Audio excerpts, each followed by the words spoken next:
ఒక పుల్వామా ఘటన భారతదేశం మొత్తాన్ని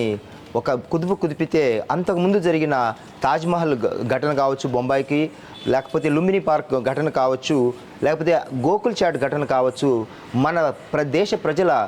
రక్తం ఏదైతే చవిచూచారో పాకిస్తాన్ ఉగ్రవాదులకు సంబంధించినది ఇప్పుడు అలా జరిగే అవకాశం లేకుండా దాడికి ప్రతిదాడి అంటూ గత నెల 22న జరిగిన మన యొక్క పెహల్గావ్ ఘటనకు సంబంధించిన ధీటైన జవాబు ఈరోజు అర్ధరాత్రి 2 గంటలకు జరిగిన నేపథ్యంలో దేశం యావత్తు ఆర్మీ పక్షాన అలాగే ప్రధానమంత్రి మోడీ పక్షాన నిలవడం అత్యంత గర్వకారణంగా నిలబడిన ఈ ఘటనకు సంబంధించినది ప్రతి ఒక్కరూ చాలా అభినందిస్తున్నారు దేశ ప్రధాని. అలాగే పార్టీలకు అతీతంగా అందరూ ఈ ఘటనని స్వాగతిస్తూ ఇలాంటి ఘటనలు పునరావృతం జరిగితే పాకిస్తాన్కి ఇలాంటి ధీటైన జవాబు ఇస్తామంటూ చెప్పిన ఈ యొక్క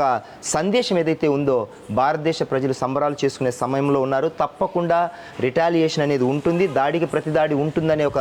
సంకేతాన్ని 100 మంది నేల కొరిగి ఈరోజు మనం దేశం యావత్తు గర్వపడేలా చేసిన సైనికులకు సెల్యూట్ చేస్తూ జై జవాన్, జై కిసాన్, జై హింద్, జై భారత్.